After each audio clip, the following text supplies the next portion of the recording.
bien rapidement au mois de mars. Ça va nous permettre, si ils arrivent à achever le stade du 28 septembre. Mais ça lui permettrait de se frotter à des très grands joueurs, l'un des meilleurs au monde.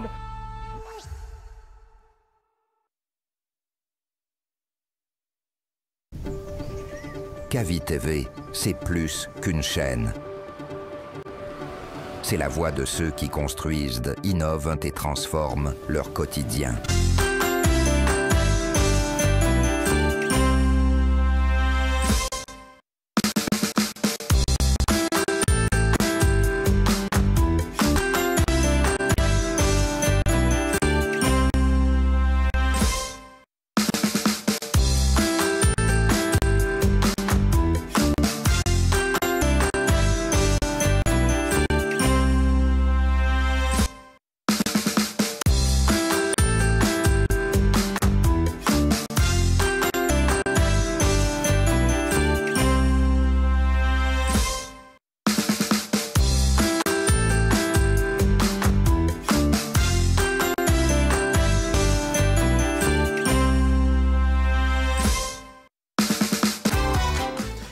Bonsoir mesdames et messieurs, très heureux de vous retrouver aujourd'hui encore dans votre émission éducative, le bureau du prof, le rendez-vous de tous les samedis quand il est 14 h sur la pendule centrale du média du développement et de l'entrepreneuriat.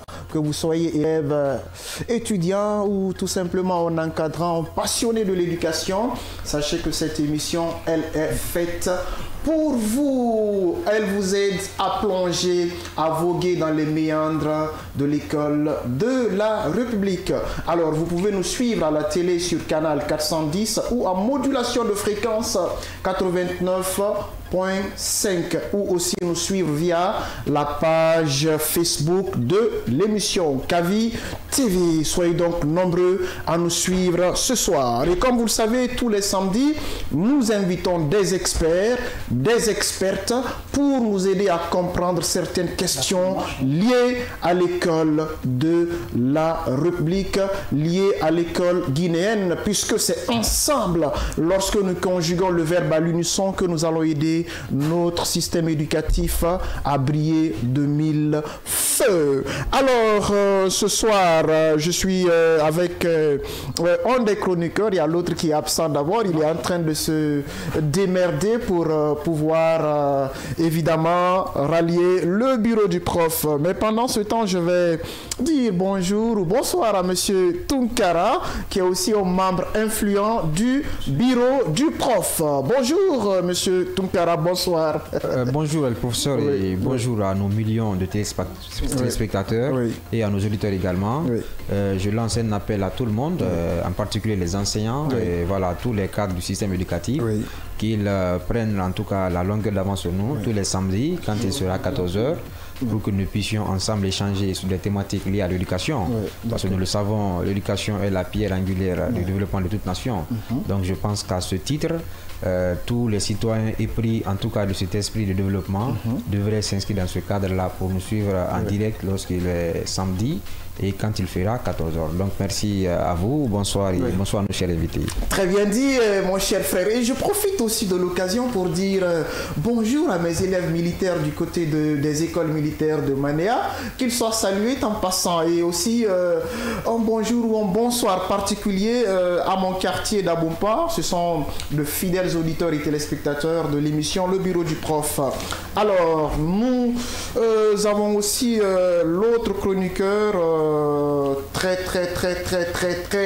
agité, j'aime souvent l'appeler le chroniqueur rebelle de l'émission Le Bureau du Prof. Il s'agit bien évidemment de monsieur Cabinet. Il n'aime pas que je l'appelle monsieur Cabinet. Pourtant, moi je dis que c'est un monsieur. Cabinet, bonsoir. J'espère que tu es confortablement installé sur ton piédestal pour qu'on discute ensemble de façon très pondérée les questions liées à l'école de la République. Bonsoir, monsieur Cabinet. Bonsoir, bonsoir à tous nos téléspectateurs et auditeurs. Bonsoir, monsieur le conseiller. Je pense que ce décor n'a pas été très bien planté. C'est toi qui le dis. Tu as toujours quelque chose à refiler. Tu as nourri ton commentaire de superlatif que je ne comprends pas du tout. Et en tout cas, nous sommes très heureux d'avoir monsieur le conseiller aujourd'hui dans cette émission. Voilà, puisque nous avons vraiment beaucoup de questions à lui poser. Et voilà, sur la conduite de ce ministère. Ça va être un échange. Tout naturellement, c'est un échange. Tout naturellement, c'est un échange. Mais lorsqu'on a un décideur en face, en tout cas, qui est mieux que lui ou que les autres conseillers pour répondre aux légitimes questions que nous posons dans ce studio. Et que les nombreux parents d'élèves se posent aussi dans les quartiers. Donc je profite de dire bonsoir aussi à Moustapha Tounkara. D'accord, c'est très bien. Et il s'agit aujourd'hui, on a aussi un invité de taille, un invité non des moindres. Il s'agit de Dr Souleymane Sy. Il est le conseiller du ministre chargé des questions pédagogiques du ministère de l'enseignement préuniversitaire et de l'alphabétisation, à qui nous allons adresser un bonsoir. Bonsoir, monsieur Sy. Bonsoir aux milliers d'auditeurs et téléspectateurs de Kavi TV Média. Je suis très ravi aujourd'hui de partager ce plateau avec vous pour parler de l'éducation, surtout l'éducation de qualité. Merci. C'est très bien dit. En tout cas, c'est un honneur que vous nous faites pour être ce soir au bureau du prof pour qu'ensemble on puisse discuter des questions liées à l'école guinéenne. Et je vais demander aussi à la technique de s'employer pendant ce temps parce qu'on a le secrétaire administratif du Sénazur, quelque chose comme ça, pour pouvoir nous donner quelques faisceaux de lumière concernant la suspension de la grève dans l'enseignement supérieur. Eh bien, comme vous le savez aussi, le bureau du prof, ce ne sont pas uniquement les échanges, c'est bien évidemment cette touche didactique qu'on appelle le mot du prof. Alors, nous allons rapidement vous dévoiler le contenu du jour. Premièrement, on va parler de l'entretien, entretien santé et entretien avec T à la fin. C'est quoi la différence? Lorsque nous prenons entretien santé, là c'est la forme nominale. J'ai un entretien à tenir avec X ou Y. Là, on ne met pas T. Mais quand on dit il entretient de bonnes relations avec monsieur cabinet, en ce moment, c'est le verbe entretenir conjugué à la troisième personne du singulier et par voie de conséquence, il faut mettre T à la fin, bien évidemment. Alors, il y a aussi les mots diagnostic avec C à la fin, diagnostic avec Q-U-E à la fin. C'est quoi la différence? Diagnostic avec C à la fin, là aussi c'est la forme nominale. On peut dire à titre d'illustration que le médecin a posé le diagnostic pour pouvoir comprendre ce dont souffre le patient. En ce moment, on mettra C tout simplement. Alors quand c'est le verbe diagnostiquer, alors, le médecin diagnostique le malade. Là, c'est le verbe diagnostiquer conjugué à la troisième personne du singulier, mesdames et messieurs. C'est pareil aussi à pronostic. Quand on dit, j'ai fait par exemple un pronostic en faveur du Real Madrid qui, la dernière fois, a étrié le Barça. Alors là, pronostic va s'orthographier avec C à la fin. Mais quand on dit il pronostique en faveur du CELI national, là, bien évidemment, il s'agit du verbe pronostiquer, mesdames et messieurs. Et sans plus tarder, nous allons embrayer avec l'expression du jour qui nous dit ceci: se tenir peinard. Alors, quand on dit peinard, il s'écrit comment? Le mot s'écrit comment? P-E-I-N-A-R-D. Quand on dit il se tient peinard, ça veut dire il se tient tranquille, il garde son calme, son sang-froid, son flegme, il reste donc imperturbable. Alors, mesdames et messieurs, valeureux téléspectateurs du média du développement, j'ose espérer que vous avez pris bonne note et vous en ferez éventuellement bon usage. Alors, on revient au bureau du prof pour ouvrir la chemise de la thématique du jour, les défis de la pédagogie dans l'enseignement, apprentissage dans nos concessions scolaires. Alors, qui de mieux pour pouvoir répondre à cette question? Comme on le dit, le cheval, il est là, le cavalier également est là. Alors, nous allons le laisser galoper tout seul. On ne va pas le faire à sa place. Mais bien avant cela, nous avons quelques actualités qui ont ponctué la semaine. Monsieur Tounkara, avez-vous une idée? Bien sûr, effectivement, j'ai une idée. Mon idée porte sur récemment, j'ai vu que des cadres ont été réunis au Palais du Peuple. J'ai vu à l'ordre du jour un projet portant sur la connexion de plus de 2000 écoles publiques. Donc, puisque aujourd'hui on a monsieur le conseiller pédagogique ici dans le studio, je pense qu'on devrait avoir au moins les questions essentielles, légitimes pour lui poser, n'est-ce pas, ces inquiétudes-là. Parce que moi, je me dis que à cette période transitoire où, n'est-ce pas, la refondation est chantée ici et là, je pense que les véritables réformes devraient s'atteler surtout sur la formation des enseignants et aussi l'amélioration des conditions de travail. Donc cela m'a mis en tout cas dans un peu de doute. Je suis un peu sceptique par rapport en tout cas à l'atteinte, n'est-ce pas, qui est attendue au niveau de ce projet-là. D'accord. Voilà. C'est très bien dit. On va revenir à notre invité. On sait que... Non, mais sur... mais tu ne vas pas me couper la parole. Je sais que tu as la boulimie de la parole. Non, c'est pas la boulimie de la parole. Alors, vas-y. Mais il y a une remarque très importante. C'est cette cacophonie qui a été entretenue à la veille de cette grande rencontre, justement. Les responsables d'école ont été informés à la veille par leurs responsables hiérarchiques, évidemment, dans les services déconcentrés, qu'il fallait que les enseignants et les responsables d'école se rendent au Palais du Peuple pour le lancement de ce projet gigantesque. Personnellement, je n'ai pas vu une notification du ministère. Il n'y a pas, le ministère en tant que tel n'a pas officiellement communiqué. Mais l'administration, c'est l'écrit. Écoutez, monsieur, comment dirais-je, le professeur, l'administration, ce sont aussi les instructions. Les instructions peuvent ne pas être écrites, s'il vous plaît. Non, écoutez, allez-y. Il y a beaucoup de responsables d'école qui nous suivent. Allez-y. En fait, puisque monsieur le conseiller est là, peut-être qu'il va se prononcer là-dessus. Bien, des responsables d'école, je dis bien, ont été informés de mobiliser tout leur personnel en vue de se rendre, n'est-ce pas, au Palais du Peuple. Donc l'information... Quelles sont vos sources? Donc la nouvelle a circulé dans toute la ville de Conakry en cette nuit. La nouvelle a circulé. Et le matin, la plupart des écoles n'ont pas fonctionné. Et nous avons vu ce communiqué de rectification du MEPUA qui a précisé que les cours devaient continuer. Mais ma première question, est-ce que le MEPUA était informé effectivement que cette nouvelle était répandue dans les quartiers? Deuxièmement, pourquoi le MEPUA n'a-t-il pas anticipé pour que les cours se tiennent normalement en ce jour de mercredi? D'accord, ce sont des questions légitimes peut-être que tu poses, mais monsieur le conseiller, il est là. Alors, monsieur le conseiller chargé des questions pédagogiques au ministère de l'enseignement préuniversitaire et de l'alphabétisation.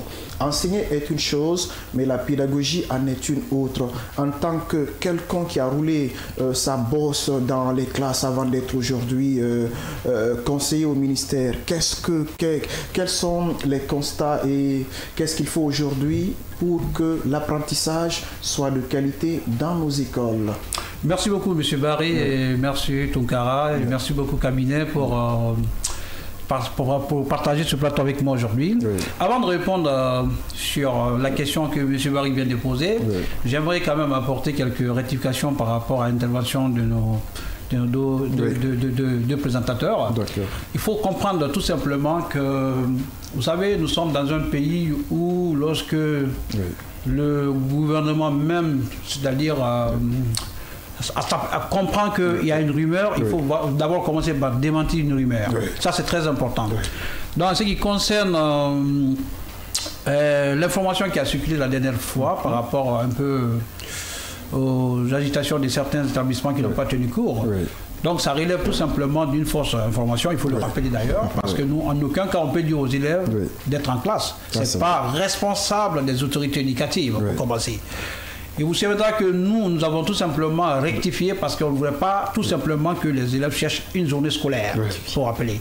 Donc, nous, en conseil des cabinets, nous avons décidé de présenter un outil.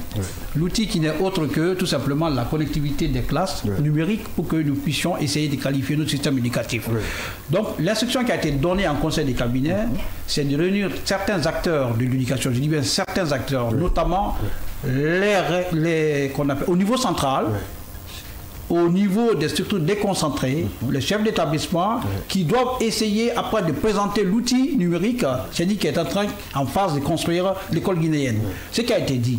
Mais vous savez très bien, si la communication n'est pas bien saisie, bien compris, chacun va dans le même sens.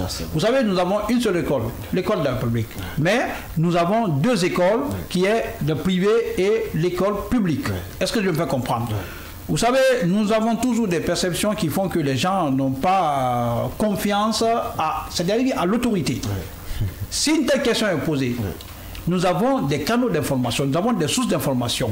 Est-ce qu'un établissement peut penser dire qu'il a vu sur la page du ministère que tous les élèves sont appelés au palais du peuple? Ça, c'est une très bonne question. Quand on est professionnel, il faut accepter d'être professionnel. Tout à fait. C'est ça un professionnel. C'est pourquoi j'ai beaucoup aimé aujourd'hui le point d'accroche de cette émission, qui sont tout simplement les défis d'apprentissage. C'est important que nous fassions, c'est-à-dire un discernement entre un éducateur et un pédagogue. Donc sur ce, je vais rebondir sur votre question. Je ne veux pas beaucoup m'attarder sur quelque chose qui s'est produit et qui a été malheureusement mal interprété dans notre pays. Tout à fait. Cabinet va encore patienter, je pense qu'on va revenir sur ça pour un débat plus longtemps. Et l'important aussi que Tunkara a tout un aspect sur l'actualité qui n'est autre que l'interconnexion des écoles dans la classe numérique. Vous savez, aujourd'hui, il faudrait qu'on définisse ce qu'on appelle un éducateur, ce qu'on appelle un pédagogue. Si nous ne le faisons pas, c'est-à-dire la technologie va tout simplement primer sur l'apprentissage classique. Donc, l'éducation, c'est quoi? L'éducation, c'est un ensemble, une stratégie tout simplement qui puisse essayer de développer un individu. Ça y va, incluant tout simplement, c'est-à-dire des valeurs et des compétences. Tandis que la pédagogie, tout simplement, c'est l'ensemble des méthodes qui sont souvent développées pour transmettre le savoir. Il faudrait qu'on fasse la différence. Nous avons plus d'éducateurs que pédagogues. Donc c'est pourquoi aujourd'hui le ministère s'est donné comme atout majeur pour qu'on puisse essayer de développer des outils qui puissent aider nos éducateurs à se transformer en pédagogues. Donc le projet aujourd'hui à Guinée, c'est quoi? Il faut comprendre tout simplement que l'État est en passe, c'est-à-dire est en train de dépasser tout simplement, c'est-à-dire le niveau de formation de nos enseignants. Nous sommes en train de construire des infrastructures qui sont aujourd'hui adaptées, c'est-à-dire au niveau des apprentissages. Sauf que nous sommes en retard par rapport à la technologie. C'est pourquoi aujourd'hui nous voulons tout simplement que cette nouvelle ère qui est la technologie soit un élément d'appui pour pouvoir essayer de qualifier nos systèmes éducatifs. Donc ça veut dire que tout simplement, nous allons essayer de voir plus clair pour qu'on puisse avoir des écoles qui puissent s'adapter tout simplement, c'est-à-dire à l'avancée technologique. Parce que le monde est un village planétaire, vous le dites souvent d'ailleurs. Donc si les autres profitent de la technologie, des classes numériques, pourquoi pas la Guinée? Donc aujourd'hui, notre atout majeur, c'est que la technologie soit à la disposition tout simplement de l'apprentissage moderne. Donc la formation aujourd'hui, il faudrait qu'on comprenne qu'est-ce que c'est qu'un éducateur, qu'est-ce qu'un pédagogue. Parce qu'un bon enseignant, c'est-à-dire c'est celui qui peut faire la somme de ces deux qualifications. C'est-à-dire être non seulement pédagogue, mais être aussi éducateur. Donc le créneau qu'on va s'accorder, il faudrait que nous acceptions d'accompagner ce projet pour que la Guinée aussi puisse aspirer à avoir des enfants mieux qualifiés pour que dans 10 ans, dans 20 ans, qu'on n'ait aucun complexe au regard des autres pays. Qu'on n'ait aucun complexe au regard des autres pays, c'est très bien dit. Ne vous inquiétez pas, on va revenir sur votre question tout à l'heure. Oui, M. Tunkara a sûrement une question à poser. Voilà, moi je précise que c'est pas mal en soi, en tout cas d'initier un tel projet qui va permettre à la Guinée, en tout cas, d'être au rendez-vous demain. Parce que nous le savons, la technologie actuellement est une question planétaire, c'est vraiment à l'ordre du jour. Donc tous les États, en tout cas, se battent actuellement pour que, en tout cas, la relève, la génération, n'est-ce pas, qui, là, présentement, puisse répondre aux aspirations du monde de demain. Ça, c'est une évidence. Mais ce que je veux ajouter, je veux encore recadrer ma question, parce que vous savez, actuellement, en Guinée, notre système éducatif, en tout cas, est confronté à beaucoup de problèmes. Et lorsqu'on parle de pédagogie, comme il l'a défini, il dit l'ensemble des méthodes pouvant nous aider à transmettre le savoir. Donc je me dis que si les conditions ne sont pas effectivement réunies dans les écoles publiques, est-ce qu'aujourd'hui, le véritable problème, n'est-ce pas, ou le premier problème que vous jugez crucial, c'est de s'attaquer à ce problème-là? Parce que nous avons constaté, en tout cas de façon lamentable, qu'il y a aujourd'hui des écoles qui ne sont pas équipées. Il y a aujourd'hui des infrastructures qui sont dans un état de vétusté poussé. Ça, il faut le reconnaître. Donc moi, je pense, à mon niveau, que le ministère devrait en tout cas mettre le curseur sur les véritables problèmes qui minent le système éducatif. En ce qui concerne, par exemple, l'amélioration des conditions de vie des enseignants, la qualification du système, et pourquoi pas mettre en place des bibliothèques dans les écoles. Donc voilà un peu l'objet de la question. D'accord. Monsieur Cabinet, sûrement vous avez une... Voilà, d'accord, merci beaucoup. Et puisque nous avons monsieur le conseiller pédagogique, moi je souhaite tout d'abord que monsieur le conseiller pédagogique nous présente la politique. Est-ce qu'il existe, bon, d'abord la question c'est de savoir est-ce qu'il existe une politique pédagogique aujourd'hui en Guinée conçue par le ministère de l'enseignement préuniversitaire assortie d'une stratégie nationale? Ça, c'est la première question. Deuxième question, est-ce qu'on peut avoir une idée globale des principales stratégies que le MEPUA vraiment vulgarise auprès des enseignants pour la tenue effective des classes? Alors. Très bien. Merci beaucoup. Et je vais toujours prendre encore les deux questions. Hein. D'accord. Et M. Tunkara vient de recadrer tout de suite la question encore. Je vais encore jouer un peu de reformulation sur sa question. Vous avez dans une vision éducative réussie, il faudrait que nous comprenions quelles sont les innovations qui sont apportées aujourd'hui pour améliorer les conditions d'apprentissage de nos salles de classe. Cela, il va tout simplement, c'est-à-dire des apprentissages qui sont profilés par rapport aux besoins et aux besoins même, c'est-à-dire sur des apprenants. Donc, ce qui veut dire aujourd'hui, nous avons pris conscience qu'aujourd'hui, nos méthodes d'apprentissage classiques, aujourd'hui, sont très utiles, certes, mais ils ne sont pas très efficaces, c'est-à-dire au regard de l'évolution du monde. Ce qui veut dire tout simplement, nous devons faire en sorte que nous construisons des établissements, des infrastructures qui sont adaptées aujourd'hui, c'est-à-dire aux multiples réalités d'apprentissage. Ce qui veut dire, nous, aujourd'hui, dans la politique de gouvernance éducative, nous avons prévu tout simplement de construire des écoles modernes. Quelqu'un qui parle de l'école moderne parle de toutes les commodités, y compris des cantines scolaires, qui est aujourd'hui un effet, c'est-à-dire un outil qui attire les enfants à l'école. Dans les autres pays, les enfants ils vont à l'école juste parce qu'il y a une cantine. Ça oublie la vérité. L'alimentation, seulement que l'alimentation peut attirer les enfants à l'école dans les autres pays. Donc ça veut dire que nous avons pensé à cela. Nous mettons des infrastructures qui sont désormais adaptées à l'apprentissage modèle. C'est-à-dire ce que nous n'avons pas bénéficié, il faudrait que nous, nos enfants, bénéficient de cela. Donc une école moderne aujourd'hui, c'est une école qui renferme tout simplement une cantine scolaire, un espace sportif, qui puisse aussi des bibliothèques, que ce soit physique ou numérique, nous nous battons pour cela. Avant même la construction des écoles, vous allez voir, nous allons essayer d'inaugurer pas mal d'écoles modernes aujourd'hui à ce jour, qui sont en passe d'ailleurs, et par la politique du gouvernement, à sa tête, le président de la République, le général Mamadi Doumbouya, a accepté de le dire, parce que je vous le dis clairement que depuis le 5 septembre, acceptez que nous avons la vision de mettre en place des écoles modernes. Ces écoles modernes dont vous faites cas aujourd'hui, nous avons rêvé d'en avoir, mais aujourd'hui c'est une réalité. C'est une réalité dans la mesure où des écoles type Bari Diaoudou poussent un peu partout dans les régions. Nous avons pensé bien avant de mettre des bibliothèques communales, c'est-à-dire dans chaque commune qui a une bibliothèque. Est-ce que vous voyez? Mais nous avons dit pourquoi ne pas mettre des bibliothèques dans les écoles qui sont construites. Donc c'est ce qui a fait que la mise en place des bibliothèques communales ont retardé. On veut désormais chaque école construite en Guinée soit dotée non seulement d'une bibliothèque physique et numérique, comme vous le savez bien, pour que l'injustice soit réduite. Parce que dans le passé, on disait que nous sommes des enfants qui sont à Conakry sont plus équipés, ont plus d'éléments d'apprentissage que ceux qui sont, c'est-à-dire au fin fond de la Guinée. Donc ce qui veut dire qu'avec le numérique, des classes numériques, nous allons faire en sorte que cette injustice va un peu s'améliorer. Est-ce que vous pouvez comprendre? Donc en revenant un peu sur la question de cabinet, qui aujourd'hui a touché un aspect, à une politique pédagogique de lui, cette question, je pense qu'il faudrait plutôt réformuler que nous partons vers là, c'est-à-dire la modernisation de la politique pédagogique de notre pays. Elle existe depuis 1958. Elle existe parce que cette politique a formé pas mal de Guinéens qui ont fait la fierté de l'Afrique, il faut rappeler. Donc nous voulons tout simplement la moderniser, l'adapter aujourd'hui à la vision éducative moderne. De 2025. Est-ce que vous pouvez comprendre?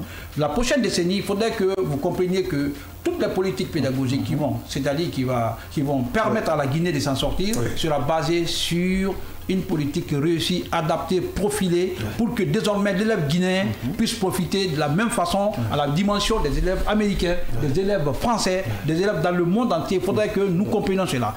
Donc nous avons bien une politique pédagogique sur laquelle nous nous référons pour pouvoir développer la pédagogie. Sauf, on manquait de moyens. Ça, il faut le dire. On manquait de moyens. Aujourd'hui, un enseignant qui est à Yomou a la volonté de bien faire. Mais s'il n'est pas outillé, il n'est pas formé, il n'est pas outillé, il ne peut pas s'en sortir. C'est pourquoi nous comptons d'abord équiper nos enseignants, les former pour que l'enfant guinéen, désormais, l'école soit vraiment un espace qui puisse l'attirer. Donc la politique existe bien sûr. Ok, M. Sissabane, est-ce que aujourd'hui, vous pouvez nous donner une idée globale de cette politique et les stratégies assorties bien entendu, et est-ce que véritablement nous sommes aujourd'hui en train d'accomplir le PRODEC dans le sillage des objectifs de développement durable à l'horizon 2030? Est-ce que vous pouvez dire aujourd'hui qu'il y a vraiment espoir qu'on puisse atteindre cela, parce qu'il nous reste encore que 5 ans, M. Sisavane. Vous savez, la gouvernance éducative repose sur certains éléments. Il y a une interconnexion entre les politiques des départements ministériels. Le MEPIA seul ne peut pas engager tout de suite, dire que je vais développer cette vision sans passer par le ministère de télécommunications, sans passer par d'autres ministères de coopération. C'est cette interconnexion. Il faudrait comprendre que la politique gouvernementale va de pair avec certaines décisions politiques. Donc, même si nous voulons aujourd'hui engager tout simplement un projet, il faudrait que le ministère se repose avec d'autres départements pour que ça puisse vraiment avancer. Donc, c'est pourquoi il faudrait rappeler, le PRODEC, d'accord, il reste 5 ans. Le PRODEC a été toujours, si vous voulez bien, un élément d'orientation des politiques de notre département. Parce qu'on s'est engagé à accompagner le PRODEC et pour cela, lorsque nous prenons une décision, même les partenaires, il faut le rappeler, les partenaires, c'est-à-dire se réfèrent souvent de ces orientations. C'est un vecteur, c'est-à-dire de prise de décision au niveau du département. Donc, je vais vous rappeler encore que la politique éducative de notre pays est interconnectée avec la décision gouvernementale. L'éducation n'est pas seule. Pour pas une décision aussi au niveau du ministère de l'Éducation, il faudrait un concours de tous les grands ministères qui vont avec. Parce qu'on ne peut pas développer une éducation sans les moyens. Et pour avoir des moyens, il faut de la coopération. Et pour cette coopération, il faut vraiment être avec le ministère du Budget et des Finances pour qu'on puisse mettre à disposition du département. Donc, c'est peut-être que c'est lent à votre niveau, mais nous comprenons où nous voulons aller. Ce projet-là, nous portons à cœur. Il faudrait que la Guinée réussisse son éducation de qualité dans les prochaines années. Mais comment? La question, c'est comment? La question, comment le faire? C'est très simple. Nous avons déjà une feuille de route. Et cette feuille de route, vous avez eu, le président de la République est en train de doter de la Guinée sur des infrastructures de qualité. Vous ne pouvez pas nier cela. C'est un fait réel. Il faut l'admettre. Donc, sur ce, nous, quel est notre rôle? C'est de mettre à la disposition de l'État guinéen des formations, des axes de formation de qualité qui puissent permettre à nos enseignants désormais d'être dotés des équipements pour leur permettre d'enseigner de façon efficace nos élèves. Et lorsque nous allons rendre ces enseignants efficaces, vous-même vous allez comprendre que désormais nous aurons moins d'efforts à fournir dans nos salles de classe. Parce que nous voulons que les apprentissages désormais soient orientés sur profil. Il faut mieux aider un enfant à construire son schéma de compréhension que d'imposer à un enfant ce qu'on veut faire. Et c'est ça que l'éducation veut apporter à la Guinée. À travers ces tablettes numériques, ces apprentissages numériques, vous allez voir, l'enfant même va concevoir tout simplement un métier qui puisse lui permettre d'avoir des passions. C'est pas aléatoire. Concevoir, est-ce que c'est pas, le terme n'est pas trop dit? Non, mais concevoir, acceptez le mot concevoir parce que nous voulons tout simplement que l'enfant même arrive à choisir sa passion éducative. D'accord. Sa passion éducative. Est-ce que je veux dire? Si l'enfant arrive à choisir sa passion éducative, c'est de trouver une tendance. Et lorsque la tendance est là, c'est de concevoir tout de suite l'axe qui puisse permettre à l'enfant de se bercer, tout simplement un métier qui puisse lui permettre de s'accrocher à l'apprentissage. D'accord. Oui, monsieur. Voilà, pour revenir au thème, on parle de pédagogie. Donc je voudrais en tout cas poser la question à monsieur le conseiller. Quelle est aujourd'hui la place, en tout cas des langues nationales, en tout cas dans le processus de formation de nos enfants? Quelle est en tout cas véritablement la place, n'est-ce pas, des langues nationales? Et puisqu'on parle de système éducatif, parce que lorsqu'on dit système, je crois que c'est un ensemble d'éléments. Donc, quelle est la partition encore de ces éléments qui composent le système dans ce cadre-là? Tout ça, là, votre question va tous dans le sens d'amélioration des conditions d'apprentissage. Un enfant aujourd'hui qui apprend dans sa langue maternelle est beaucoup plus à l'aise dans l'apprentissage que celui qui doit chercher une autre langue pour pouvoir laisser ça. Naturellement. Je suis déjà associé, je suis à peu près le coordinateur général d'un programme ELAM, c'est-à-dire c'est la langue nationale, qui est souvent développée dans certains. Il y a même des écoles pilotes qui existent dans ce sens pour que les enfants puissent apprendre. On a compris, lorsque nous avons même fait des voyages d'études dans les autres pays, Mali, Sénégal, à un moment donné, on a compris qu'ils ont commencé. La Guinée avait déjà cette stratégie que nous avons écoutée un petit moment. Ça veut dire qu'eux-mêmes, ils se référaient de la Guinée pour comprendre quelle est l'efficacité de cette politique d'apprentissage pour nos enfants. Aujourd'hui, nous avons des écoles pilotes. Beaucoup, je ne vais pas sortir des faux chiffres, mais je sais que nous sommes au-delà de plus de 25 écoles pilotes nécessaires qui sont aujourd'hui basées au niveau de la Basse-Guinée. Et nous comptons étendre d'ailleurs dans les autres régions pour que nous puissions comprendre pourquoi on va présenter une politique gouvernementale au CNT, comprendre pourquoi la langue nationale est utile pour un apprentissage de qualité. Ça y va parce qu'un enfant qui sait aujourd'hui que, au lieu de chercher à comprendre, à réciter des mots qu'ils ne comprennent pas, s'il sait déjà que cette bouteille-là a une forme cylindrique, il peut franchement essayer, c'est-à-dire le débit, la vitesse de compréhension va mieux que alors aller chercher des mots qu'ils ne comprennent pas. Moi, je suis d'accord avec vous, parce que si vraiment je sais réellement qu'on peut appeler, c'est-à-dire la circonférence dans la langue soussou, je ne sais pas comment on peut dire ça, moi je pense que c'est plus facile de dire à un enfant que circonférence, c'est ça. Voilà. Donc c'est une politique qui est déjà mise dans l'air, grille de purité de l'éducation, pour qu'on puisse faciliter la pensée à nos enfants. Ouais, c'est très bien dit. Vous êtes au bureau du prof, votre émission éducative qui vous parvient tous les samedis. C'est maintenant que vous prenez le train en marche. Alors, à présent, vous pouvez aussi appeler sur le numéro du standard, le 629 95 67, deux fois le 629 95 67 67, pour participer justement, ou en tout cas poser des questions à notre invité, monsieur Souleymane Sy, qui est le conseiller du ministre chargé des questions pédagogiques au ministère de l'enseignement préuniversitaire et de l'alphabétisation. Aujourd'hui, on a comme thème les défis de l'enseignement-apprentissage dans nos écoles. Quand on sait que enseigner est une chose, mais la pédagogie en est une autre. Alors, qu'est-ce qu'il faut aujourd'hui pour qualifier le système éducatif en assurant une formation pédagogique de qualité pour nos enseignants dans nos écoles? Alors, moi, ma petite question avant de passer la parole, c'est quoi? Aujourd'hui, le citoyen lambda s'interroge. Des efforts sont en train d'être fournis par le ministère de l'enseignement préuniversitaire, mais quelque part, il y a aussi des problèmes, des difficultés. Quand on prend surtout l'intérieur du pays, il y a des écoles qui ne sont pas dotées d'enseignants. Il y a, en tout cas, toutes les conditions ne sont pas réunies pour un apprentissage de qualité. Vous partez par exemple dans un coin très reculé, dans le fond fin de Sigiri, là-bas par exemple, les enfants parfois sont assis à même le sol, dans des écoles en gare. Et aujourd'hui, qu'est-ce que le ministère est en train de faire pour pouvoir apporter des mesures correctives à tout cela, quand on est en train quand même de parler de la modernisation du système éducatif guinéen, monsieur le conseiller? Votre question va dans le sens de la planification. Oui.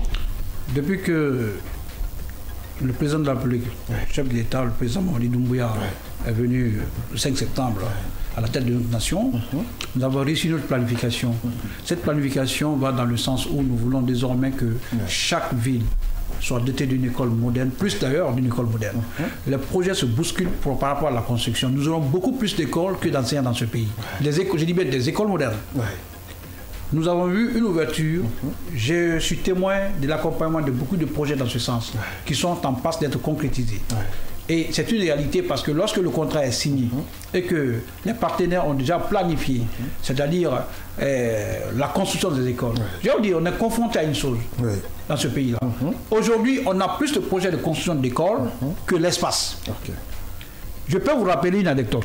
Pour avoir la construction d'une école moderne dans le périmètre dans lequel nous sommes aujourd'hui, à Imbaya, ici à côté, pour avoir la place, ça a été dur pour trouver la place pour que nous puissions...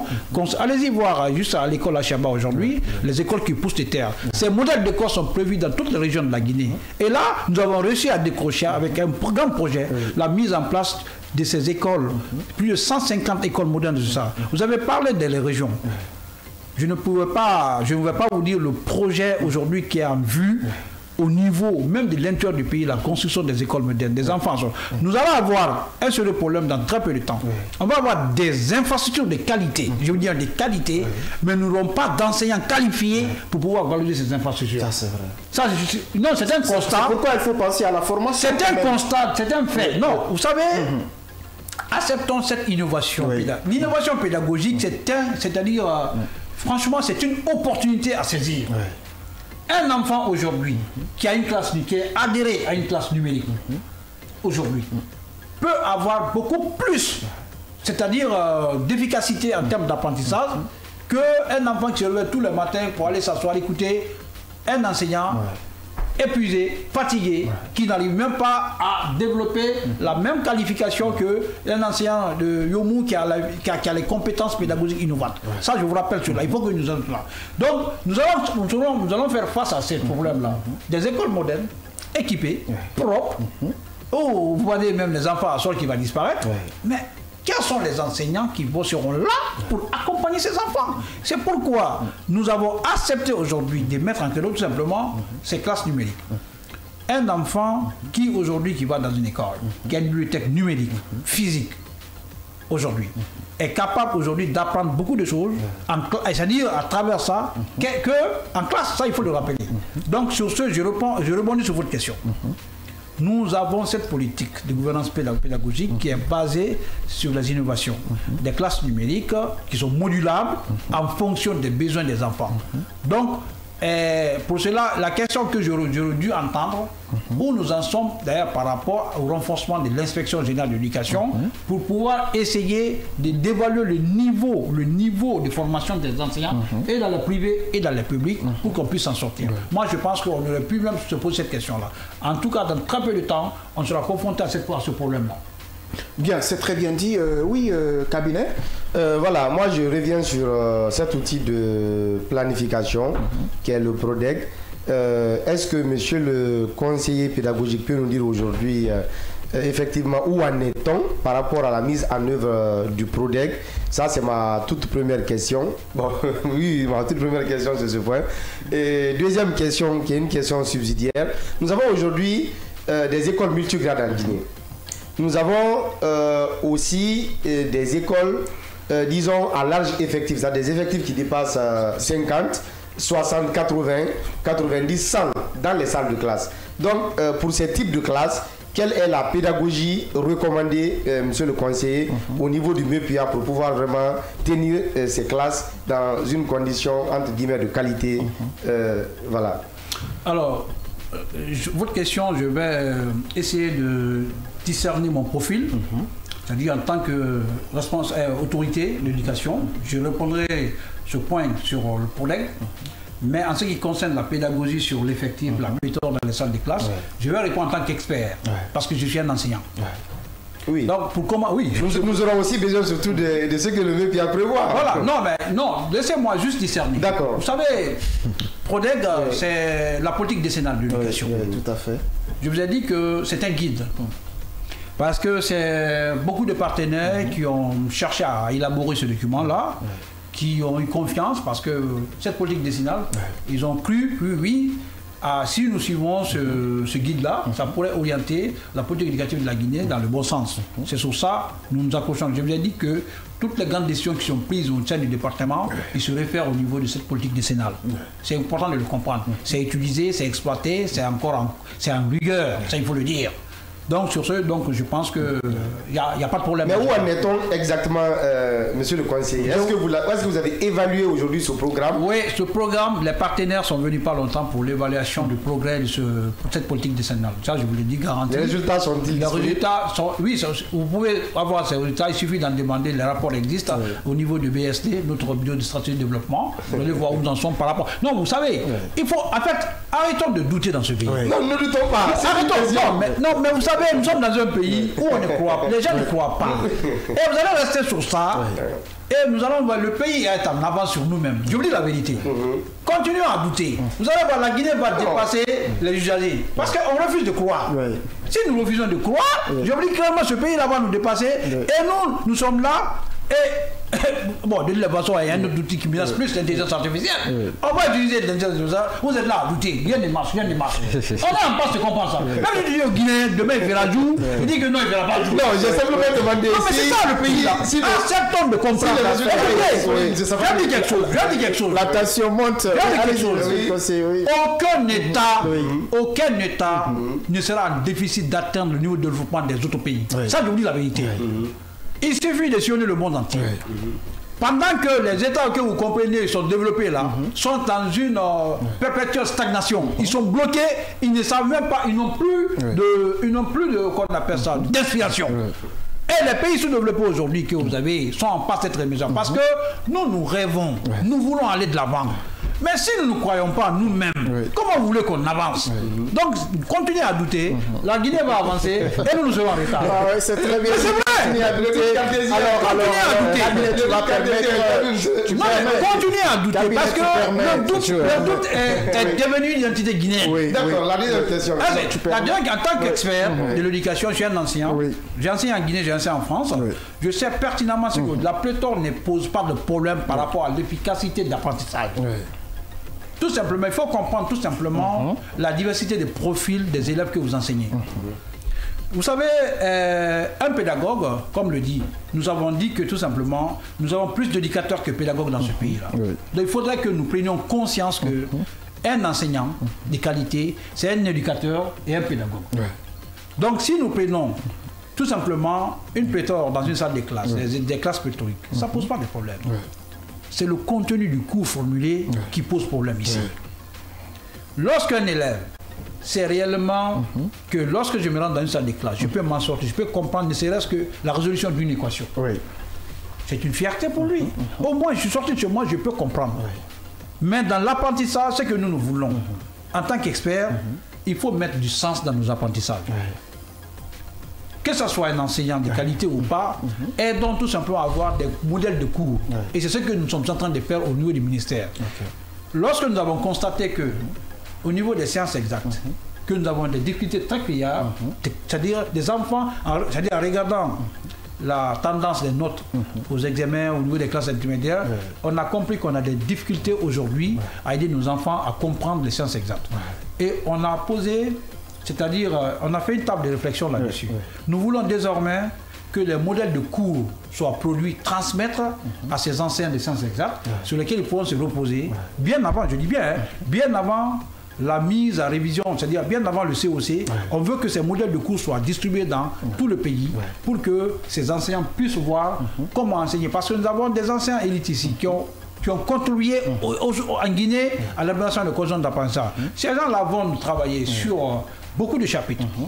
Par exemple, quand nous prenons l'électromagnétisme en physique en terminale, nous avons compris que beaucoup d'enseignants ont des difficultés à enseigner. Parce que lorsque ça tombe à l'examen, on voit que réellement les enfants ne s'en sortent pas. Ça, c'est vrai. Donc on veut que ces enseignants-là qui gagnent des licences, c'est-à-dire en enseignant ces disciplines, nous fassent des modèles de cours qu'on va partager, former ces enseignants pour qu'ils puissent essayer de s'en sortir. Moi, je suis professeur de mathématiques. Quand je prends un chapitre, il faudrait que je cherche d'abord à mettre du sens avant d'enseigner. L'enfant doit tout simplement comprendre que ce que j'apprends là, ça a du sens dans ma vie. Tu ne peux pas demander à un enfant de calculer le périmètre d'un rectangle s'il ne peut pas se référer dans son salon ou dans sa chambre, comprendre à quoi ressemble un périmètre. Ça, c'est très important. En mettant du sens, l'apprentissage est régulier. L'apprentissage est régulier. On n'apprend pas seulement dans une salle de classe. On apprend tous les jours.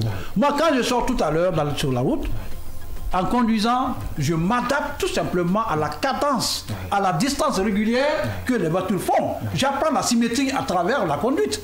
Donc, c'est pour vous dire que nous devons comprendre que l'enseignement, c'est la méthodologie, la pédagogie. Évitons d'avoir plus d'éducateurs que de pédagogues. Ça, c'est bien dit. Évitons d'avoir plus d'éducateurs que de pédagogues. Alors, vous pouvez appeler le numéro du standard pour participer à l'émission, le 629 95 67 deux fois. Le 629 95 67 67. Et aujourd'hui, on a comme invité M. Souleymane Savané. Ah, si ça va, je vais ajouter Savané. Merci. Monsieur Souleymane Savané, il y a un auditeur. Allô? Ah, il est parti. Ok, l'invité, il est déjà en ligne. Voilà, le secrétaire administratif du SYNASUR pour nous parler de la grève qui a été suspendue. Allô? Oui, allô? Oui, bonsoir, monsieur Soumaoro. Comment vous allez? Bienvenue au bureau du prof. Oui, merci. Alors, rapidement, parce que vous êtes un tout petit peu en retard, on a voulu vous avoir un peu, c'est par rapport à la grève qui a été suspendue. Alors, qu'est-ce qui a prévalu, suspension, et quelles sont les négociations qui sont en cours? L'assurance qu'on vous... voilà, rapidement. Ce qui a prévalu, la suspension, l'obtention d'un accord entre la partie gouvernementale et nous. C'est ce qui a prévalu l'obtention de la suspension de la grève pour une nouvelle fois. D'accord. Est-ce que vous pouvez nous dire rapidement quelles sont, sur quoi vous dites, quelle est la véritable plateforme, le contenu de la plateforme revendicative, quoi? Il y avait qu'un seul point. Donc c'est qu'un seul point principal. C'était l'application du décret 0027 4 janvier 2024. Ok. Il y avait encore des points qui n'étaient pas appliqués. Ok. Et cette fois-ci, nous avons eu avec garantie l'application de tous les points contenus dans le décret. Donc c'est ce qui a prévalu. D'accord, d'accord, Monsieur Soumaro. Et si, parce que très souvent, voilà, il y a un accord, mais l'application fait au cas où c'est pas appliqué. C'est quoi le recours final? Nous, on n'arrive pas, on ne pense pas à cela. Nous avons, précédemment, on n'avait pas eu l'implication de M. le Premier ministre. Mais cette fois-ci, il s'est personnellement investi. Il trouvait une solution rapide à cette crise. D'accord. Donc, pour le moment, on ne peut pas douter de cette moralité. D'accord. Et nous estimons que l'engagement qui a été pris pour cette fois-ci va être appliqué. D'accord. D'accord. Merci beaucoup, Monsieur Soumaro. On souhaiterait que vous soyez en présentiel. Ce n'est que partie remise. Merci. Passez une excellente soirée. Merci beaucoup. Merci. Alors, les auditeurs peuvent appeler le 629 95 67 deux fois, le 629 95 67 deux fois. Alors, on revient à notre invité, Monsieur Tunkara. Vous avez sûrement une question, mais bien avant votre question, Monsieur le conseiller a dit que la pléthore n'est pas un problème en soi, et pourtant il y a des normes internationales selon lesquelles, dans une classe donnée, on ne doit pas aller, par exemple, au-delà d'un quota, d'un quorum qui est là. Si on dépasse le quorum, la compréhension en classe sera très compliqué, ça, voilà. Et vous savez, il y a ce qu'on appelle l'enseignement de masse. Il y a des élèves qui parfois ont le complexe d'être vraiment à l'aise quand il y a une classe débordante. Qu'est-ce que vous pouvez nous dire par rapport à cela? Vous savez, nous avons pris une nouvelle habitude dans ce pays que lorsque nous donnions la norme standard, les classes sont conçues sur cette base. Mais nous allons voir dans certaines écoles ici, notamment dans les écoles privées, c'est pourquoi d'ailleurs le gouvernement, le ministère est en train de travailler à fond sur la régulation de ces écoles privées, ça il faut le dire. Il n'est pas donné à qui d'ouvrir une école. Tout à fait, entièrement d'accord. Nous sommes en train de travailler. Si vous voyez que la suspension même des autorisations d'agrément des écoles a été faite à cet effet, on ne veut pas donner des agréments actuellement parce que nous voulons. Non, c'est le travail de fond qui est derrière, c'est ce que je vous explique. Parce qu'on veut vraiment avoir une échelle de qualification des écoles privées dans ce pays désormais. Dire que cette échelle, lorsque c'est établi, nous pourrons non seulement au niveau de normes pédagogiques, au niveau de normes d'infrastructures, pour dire aux parents, voilà une école qui peut vraiment être qualifiée à recevoir vos enfants. Ça c'est important, ça c'est important de dire, il faut qu'on le sache. Nous, quand nous construisons des infrastructures publiques, des écoles publiques, on respecte les normes qui sont exigées par les parents.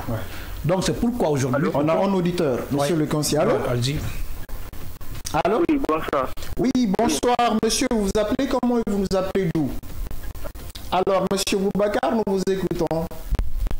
Bon, moi, je suis un de la terminale. D'accord. Et j'ai entendu parler d'une affaire de pédagogie.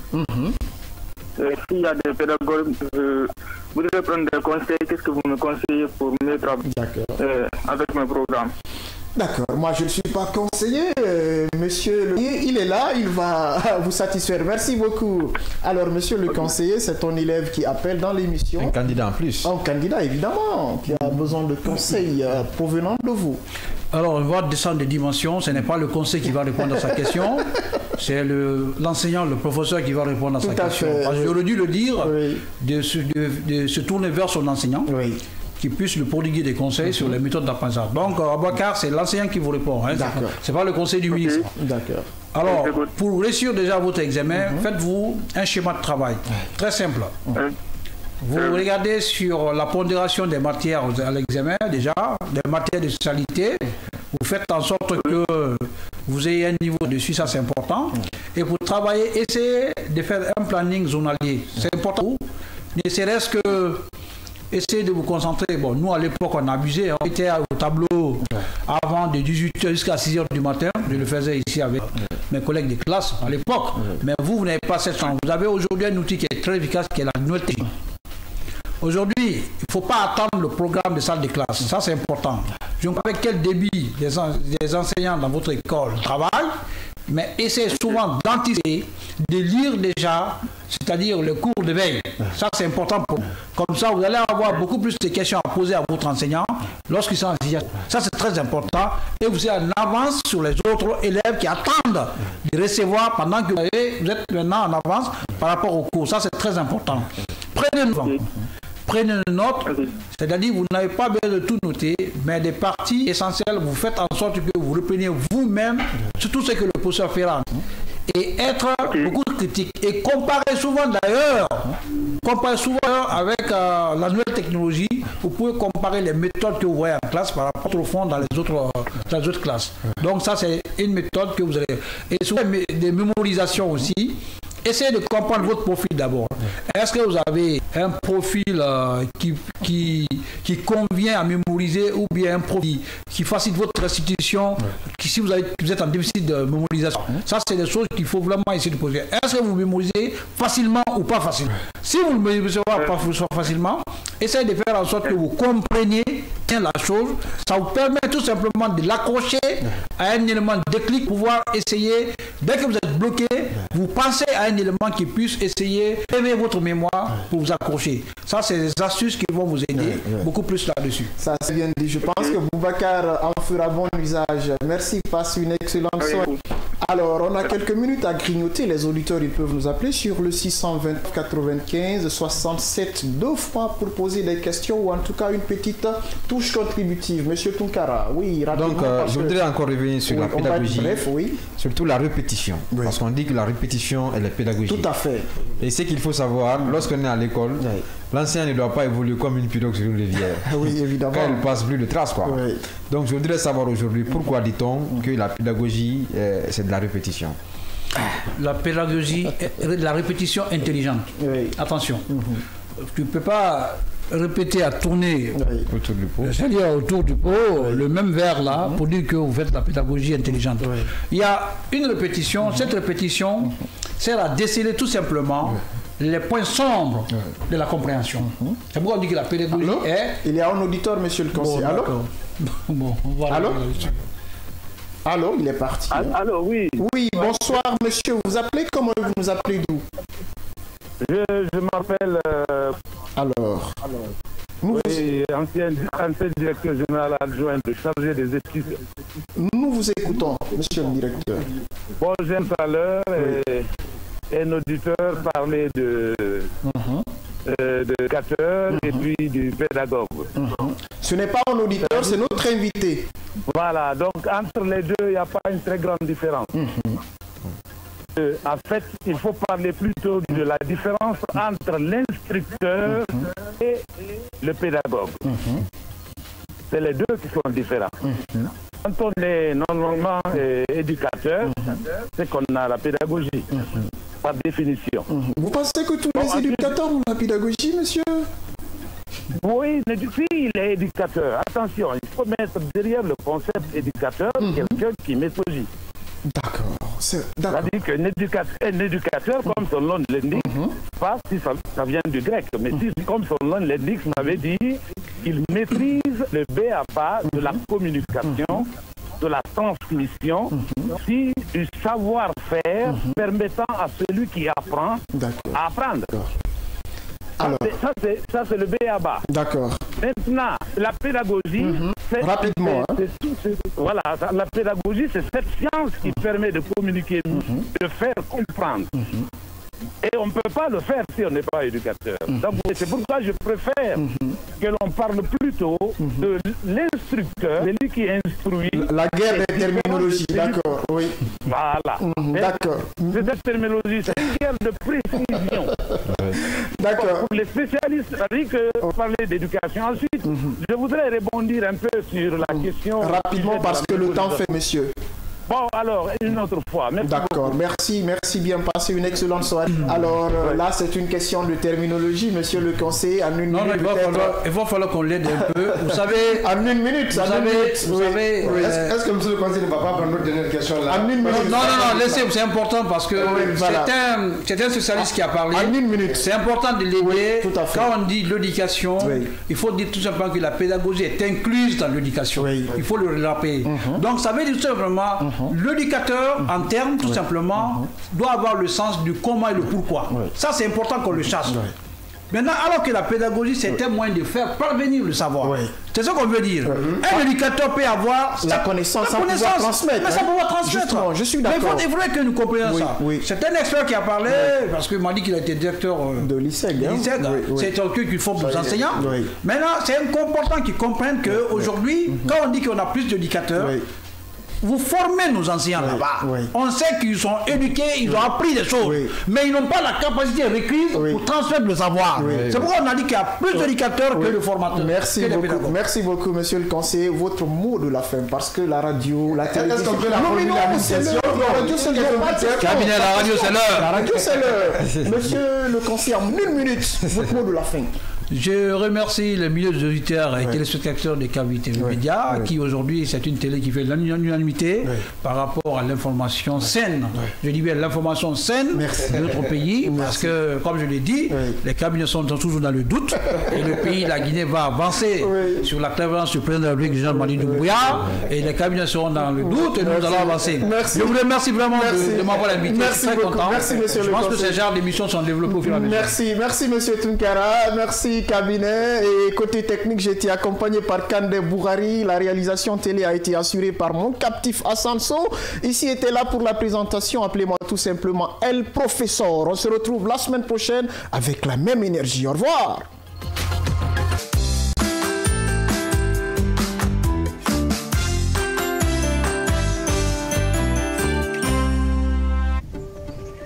Cavi TV, c'est plus qu'une chaîne. C'est la voix de ceux qui construisent, innovent et transforment leur quotidien.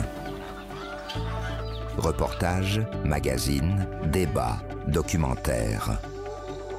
Chaque contenu est pensé pour informer, éduquer et éveiller les consciences. Agriculture, éducation, santé, environnement, entrepreneuriat.